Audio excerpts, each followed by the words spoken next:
সকলে পড়ছি আলহামদুলিল্লাহ। আজকের এই আলোচনার শুরুতে আমি ধন্যবাদ জানাচ্ছি জামাত ইসলামের আমির এবং তার সাথীরা। উসমান হাদির কবরকে তারা দোয়া করেছেন এবং হাত তুলে সেখানে তার জন্য দোয়া করেছেন, এজন্য তাকে ধন্যবাদ জানাচ্ছি। আমরা একথা বারবার বলি, আহলে সুন্নাত ওয়াল জামাতের আমাদের আকীদা, আমাদের আমল সবটুকু কোরআন এবং হাদিসের কষ্টি পাথরে যাচাইকৃত। আমরা যখন শাহজালাল ইয়ামনির কবরকে জিয়ারত করলাম, মাজারকে যখন জিয়ারত করি, তখন তথাকথিত এই জামাতের যারা উলামায়ে কেরাম আছে তারা জিকির করেছে কবর জিয়ারত করা, মাজার জিয়ারত করা এটা বেদাত, নাজায়েজ, হারাম। আমরা যখন মাজারের পাশে দাঁড়িয়ে কোরআন তেলাওয়াত করি, তাদের উসিলা দিয়ে আল্লাহর দরবারে প্রার্থনা করি, দোয়া করি, আমাদের মা বাবার কবরে যখন দোয়া করি, এই তথাকথিত এই উলামায়ে কেরাম আমাদেরকে মুশরিক বলেছেন। তাদের ফতোয়া কবরের পাশে হাত তুলে দোয়া করা এটা হচ্ছে শিরিক। যারা এই কাজটা করে তারা হচ্ছে মুশরিক।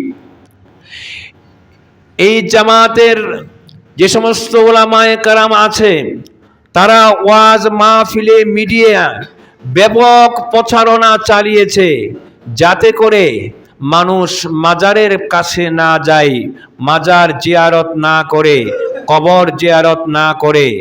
এজন্য তারা আপ্রাণ চেষ্টা চালিয়েছে।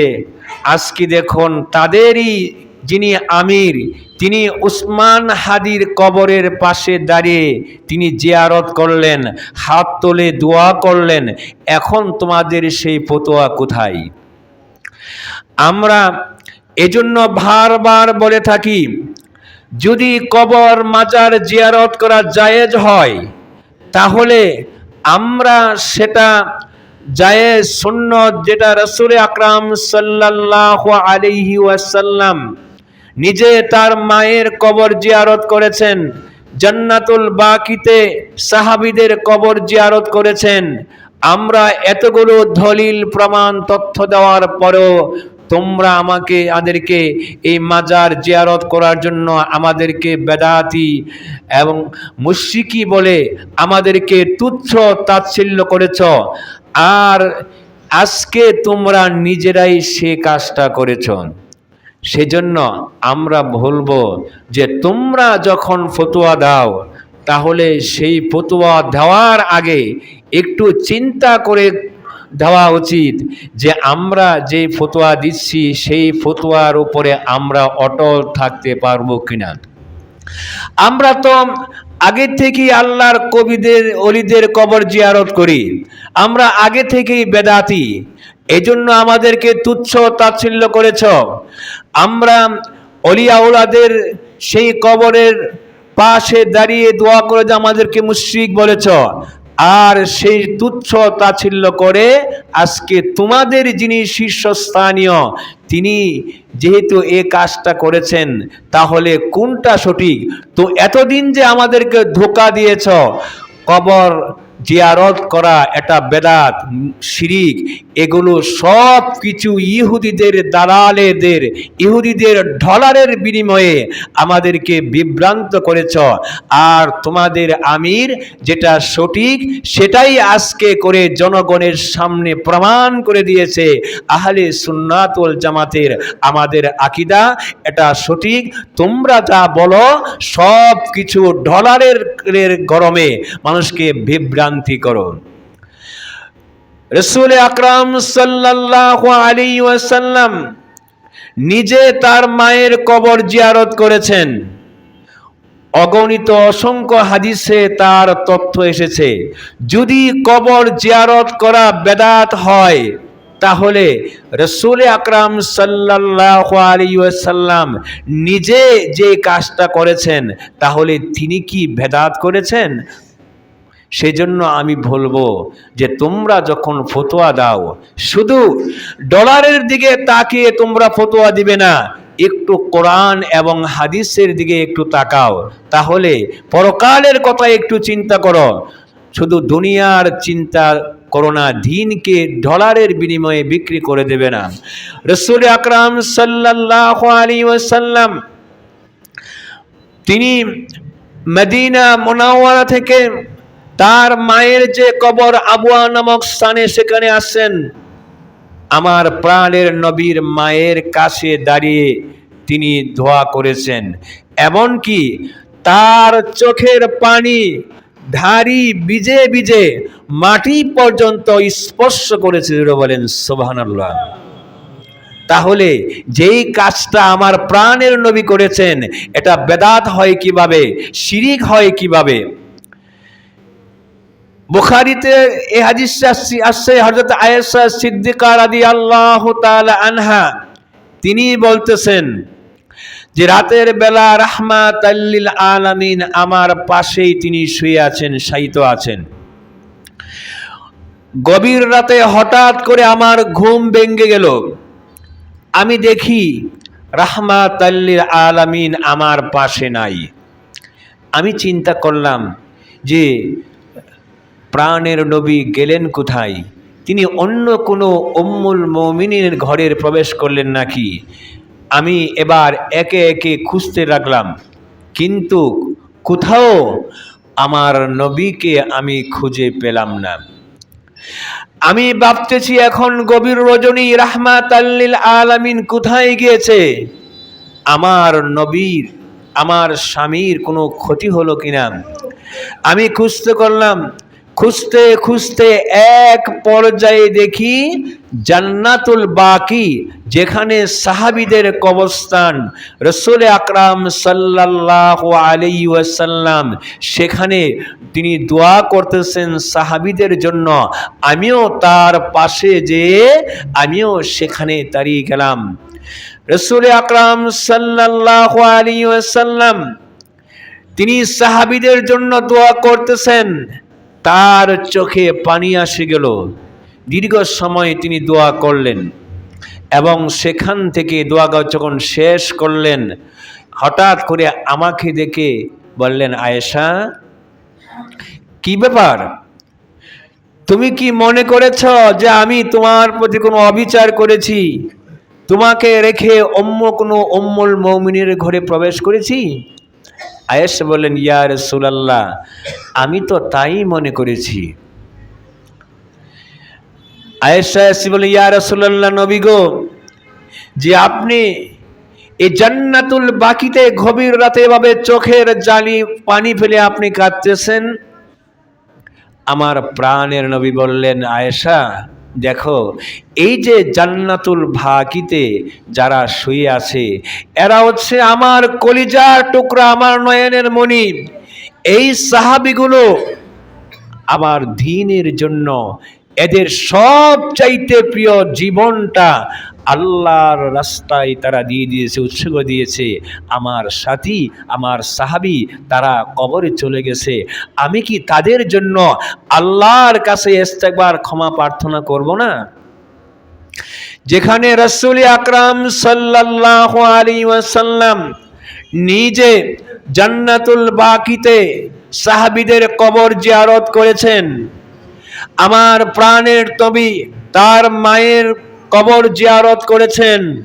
আজকে আমরা যখন আল্লাহর ওলিদের কবর যখন জিয়ারত করি, তখন তারা আমাদেরকে বেদাতি এবং মুশরিক বলে আমাদেরকে এমনভাবে তুচ্ছ তাচ্ছিল্য করো। আজ সেই কাজটা তোমরা নিজেরাই করেছ। এজন্য আমরা ভার বলি, আহলে সুন্নাত ওয়াল জামাত আমাদের প্রত্যেকটা আমল কোরআন এবং হাদিসের কষ্টি পাথরে যাচাই করা। আমার নবীর প্রাণের সহধর্মিণী হযরতে খাদিজাতুল কুবরা রাদিয়াল্লাহু তাআলা আনহা, খাদিজা ইন্তেকালের আগে আমার প্রাণের নবীকে বললেন, নবী গো, আমি যদি দুনিয়া থেকে আপনার আগে বিদায় হয়ে চলে যাই, আপনার কাছে আমার একটা অনুরোধ, নবী গো, আমার এই অনুরোধকে আপনি রাখবেন? নবীজি বললেন, খাদিজা তুমি বলো কি? তুমি দ্বীনের জন্য তোমার সমস্ত সম্পদ তুমি উজাড় করে দিয়েছ, আমার বিপদ মুসিবতের সময় তুমি গাছের মতো আমাকে ছায়া দিয়েছ, তোমার এমন কি অনুরোধ? আমি সম্ভব হলে অবশ্যই তোমার সে অনুরোধ রাখব, বলো কি তোমার আবেদন? খাদিজা বলে, ইয়া রাসূলুল্লাহ, নবী গো, আপনি তো বলেছেন কবরে গেলে ফেরেশতারা প্রশ্ন করবে, সওয়াল করবে, আমি সেই জবাব দিতে পারবো কিনা? আমি তো নারী, আমি পারবো? আমার ভয় হচ্ছে। নবী গো, আপনার কাছে আমার এই অনুরোধ, আমি যখন কবরে থাকবো, চলে যাব, সবাই যখন চলে আসবে, আপনি আমার কবরের পাশে আপনি বসে থাকবেন, ফেরেশতারা যখন আমাকে জিজ্ঞাসা করবে আমার পক্ষ থেকে, আপনি তার জবাবটা দিয়ে দিবেন। জুড়ে বলেন সুবহানাল্লাহ। আমার প্রাণের নবী বলেন, খাদিজা তুমি আমার জন্য এত কিছু করেছ, আর আমি এই কাজটা, সামান্য কাজটা তোমার জন্য আমি করতে পারবো না? যাও, তুমি নিশ্চিন্তে থাকো, আমি তোমার কাছে এই ওয়াদা দিলাম, তুমি যদি আমার আগে চলে যাও, সবাই চলে আসলেও আমি রাহমাতাল লিল আলামিন, আমি আসবো না, আমি তোমার কবরের পাশেই থাকবো, এবং ফেরেশতারা যদি তোমাকে জিজ্ঞাসা করে, তোমার পক্ষ থেকে ওই জবাবটা আমি রাহমাতাল লিল আলামিন দিয়ে দেব। জোরে বলেন সুবহানাল্লাহ। খাদিজাতুল কুবরা রাদিয়াল্লাহু তাআলা আনহা দুনিয়া থেকে বিদায় নিয়ে চলে গেলেন। রাসূল আকরাম সাল্লাল্লাহু আলাইহি ওয়াসাল্লাম তার জানাজা করলেন। এবার জান্নাতুল মাওয়া, যারা হজ করেছেন দেখেছেন, কাবার একেবারে নিকটে ওইখানে খাদিজাতুল কুবরার কবর। রাসূল আকরাম সাল্লাল্লাহু আলাইহি ওয়াসাল্লাম মা খাদিজাকে কবরে যখন রাখলেন, মাটি দিয়ে ভরাট করে দেওয়া হলো। এবার সাহাবাদেরকে বললেন, আমার প্রাণের নবী, যাও সাহাবারা তোমরা চলে যাও। সাহাবারা বলেন, ইয়া রাসূলুল্লাহ, নবী গো, আমরা চলে যাব, আপনি কি যাবেন না? আমার প্রাণের নবী বললেন, সাহাবারা তোমরা দূরে চলে যাও, আমার খাদিজার কাছে আমার এই ওয়াদা ছিল, প্রতিশ্রুতি ছিল, সবাই যখন চলে আসবে আমার খাদিজার পাশে আমি বসে থাকব, আমার খাদিজাকে যখন মুনকার নাকির যখন সওয়াল করবে, প্রশ্ন করবে, তার পক্ষ থেকে আমি তার জবাবটুকু দিয়ে দেব। এটা আমার ওয়াদা, আমার প্রতিশ্রুতি।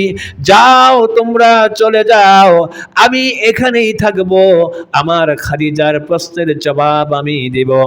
সাহাবারা সবাই চলে আসলেন। রাহমাতাল লিল আলামিন উম্মুল মুমিনিন খাদিজাতুল কুবরা রাদিয়াল্লাহু তাআলা আনহার কবরের পাশে তিনি বসে আছেন। সময় চলে গেল, দীর্ঘ সময় চলে গেছে, কিন্তু মুনকার নাকির আসছেন না, খাদিজাকে সওয়াল জবাব করছেন না। দীর্ঘ সময় যখন অতিক্রান্ত হয়ে গেল, এরপরে হযরতে জিবরাইল আলাইহিস সালাতু ওয়াস সালাম হাজির হয়ে গেলেন। আমার নবী আসসালামু আলাইহি ইয়া রাসূলুল্লাহ, নবী গো, আপনি কেন খাদিজার কবরের পাশে কেন আপনি বসে আছেন? আমার প্রাণের নবী বললেন, জিবরাইল, খাদিজার সাথে আমার ওয়াদা ছিল, মুনকার নাকির যখন সওয়াল করবে, জিজ্ঞাসা করবে, খাদিজা ওই প্রশ্নের জবাব দিতে পারবে না, তার পক্ষ থেকে আমি ওই ফেরেশতার সওয়ালের জবাব আমি দিয়ে দিব। জিবরাইল ডাক দেবেন, ইয়া রাসূলুল্লাহ, নবী গো, আপনি আর এখানে বসে থাকার প্রয়োজন নাই। খাদিজাকে মুনকার নাকির ফেরেশতা এসে সওয়াল জবাব করবেন না। খাদিজার প্রশ্নের জবাব দেওয়ার জন্য হে রাসূল, আপনি খাদিজার কবরের পাশে বসে আসেন, যান যান, বাড়িতে চলে যান, আপনার জবাব দিতে হবে না, আপনার পক্ষ থেকে আমার আল্লাহ তার জবাব দিয়ে দিয়েছে। জুরি বলেন। যেই খাদিজার প্রশ্নের জবাব আল্লাহ নিজে দিয়ে দিয়েছে, আর তোমরা মা খাদিজাকে বলতেছ খাদিজা ইনটেক ছিল না, সেই বুড়ি ছিল, সে পর্দা করে নাই, নামাজ পড়ে নাই, তার চাইতে বেশি নামাজ তোমরা পড়েছ, পর্দা করেছ। আজ সাহাবীদের শানে, নবীর শানে তোমরা দুশ্মনী করতেছ, আর এই নবীর শানে দুশ্মনী করে নামাজ, রোজা, হজ, ইবাদত দিয়ে তোমরা নাজাত হয়ে যাবে, পার পেয়ে যাবে। জেনে রাখো, আমার রাসূলের শাফায়াত ছাড়া কারো পক্ষে জান্নাতে প্রবেশ করা সম্ভব নয়। এজন্য আমরা রসুলকে ভালোবাসি, আল্লাহর ওলিদেরকে ভালোবাসি, রসুলকে আমরা চাই, মরণেও আমার রসুলকে চাই, কবরে রসুলকে চাই, হাসর রসুলকে চাই। আমার রসুলকে যেন আমরা ভালোবাসতে পারি, রসুলের খাঁটি উম্মত হয়ে আমরা যেন দুনিয়া থেকে বিদায় নিতে পারি। আল্লাহ রাব্বুল আলামিন আমাদের সকলকে সে তৌফিক দান করুন। সকলে পড়ছে আমিন। ওয়া আখির দাওয়ানা ওয়া মা আলাইনা ইল্লাল বালাগ। যারা সুন্নাত পড়েন না এখন পড়ে নেন।